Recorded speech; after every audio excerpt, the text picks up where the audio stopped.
Hello everyone, welcome to my another blog. আশা করছি তোমরা সবাই ভালো আছো, আমিও খুব ভালো আছি। তো আজকে একটা নতুন কিছু কথা নিয়ে আলোচনা করব তোমাদের সাথে। আমি চলে এসেছি সকালবেলা স্নান টান করে ঠাকুরের পুজো করতে। এটা আমার কেন সবারই নিত্যদিনের একটা কাজ। আমরা প্রত্যেকটা মানুষই নিজের নিজের সামর্থ্য অনুযায়ী, নিজের ইচ্ছা অনুযায়ী ভগবানের সেবা করে থাকি। তবে মানুষের সেবা আমরা কতটা করি আমরা কিন্তু জানি না। আমরা যখন মন খারাপ হয় বা আমাদের যখন খুব কষ্ট হয় তখন কিন্তু ভগবানের কাছে যাই, কিন্তু খুব যখন কষ্ট হয় আমরা কত মানুষের কাছে নিজের মনের কষ্টের কথা শেয়ার করি। তোমরা বলো তো কার কার কাছে শেয়ার করো? আমরা কিছু কথা আছে সবার কাছে কিন্তু শেয়ার করতে পারি না। আমরা খুঁজে বেড়াই কোন মানুষটার কাছে নিজের কষ্টের কথা শেয়ার করব। তবে হ্যাঁ, প্রত্যেকটা মানুষের ছোটোবেলা থেকেই নিজের বাবা মার কাছে নিজের ফিলিংস এক্সপ্রেস করাটা, মানে নিজের কষ্ট দুঃখের সমস্ত কথাটা কিন্তু শেয়ার করাটা প্রয়োজন আছে।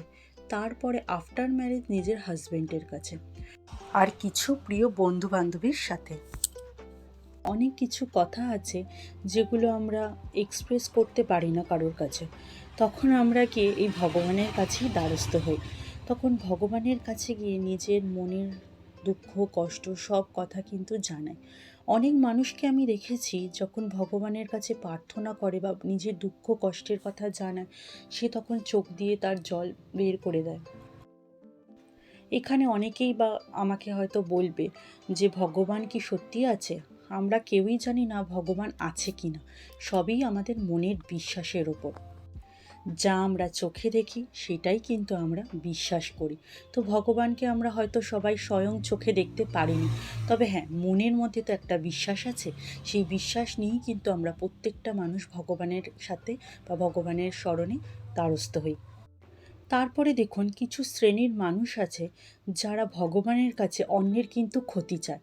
কিন্তু কি লাভ বলুন? আমরা যেরকমভাবে পৃথিবীতে একা এসেছি সেরকমভাবে কিন্তু আমাদেরকে একাই ফিরে যেতে হবে। এই লোভ, হিংসা, মানুষের প্রতি অন্যায় করে কি লাভ হয় বলুন তো?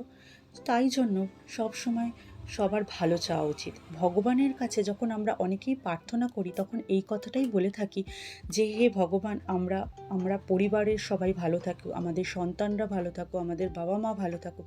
আশেপাশে কিন্তু আমরা এইটাও বলে থাকি অনেকে যে আমাদের প্রত্যেকটা মানুষ, পৃথিবীর প্রত্যেকটা মানুষ যেন সুস্থ থাকুক, ভালো থাকুক। ঠিক কি না বলুন? আরেকটা জিনিস আমরা দেখতে পারি যে অনেক মানুষ দেখে যে আমার কাছে এই জিনিসটা নেই, কিন্তু অপর মানুষের কাছে কিন্তু সেই জিনিসটা ভরে ভরে আছে। কিন্তু এই জিনিসটা করাও তো ঠিক না। ভগবান আমাদের যা দিয়েছে সেই নিয়েই কিন্তু আমরা সন্তুষ্ট থাকাটাই কিন্তু দরকার আমাদের। কারণ আমার কাছে এই জিনিসটা হয়তো আজকে নেই, কালকে কিন্তু অবশ্যই থাকবে।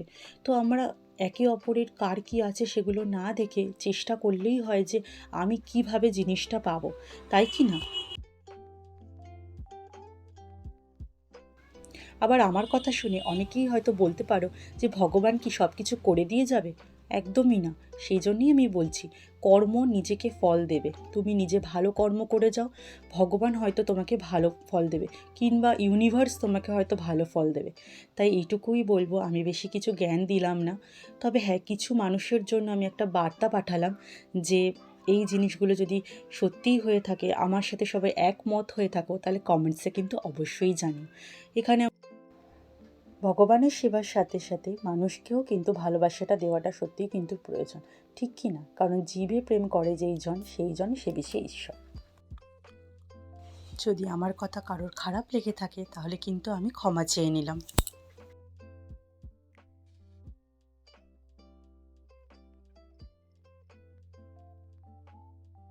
আমার পুজো অলরেডি শেষের দিকে। আমি এখানে আমাদের বাড়ির মন্দিরে জল দিয়ে ঠাকুরকে সেবা দিচ্ছি। তো সবাই ভালো থাকবেন, সুস্থ থাকবেন। কেমন লাগলো আমার কথাগুলো অবশ্যই জানাবেন। আর নেক্সট ভিডিওর জন্য অপেক্ষা করুন। আর আমার চ্যানেলটাকে সাবস্ক্রাইব করে দেবেন। আর এই ভিডিওটা যদি ভালো লেগে থাকে তো লাইক করে দেবেন। Tata, by.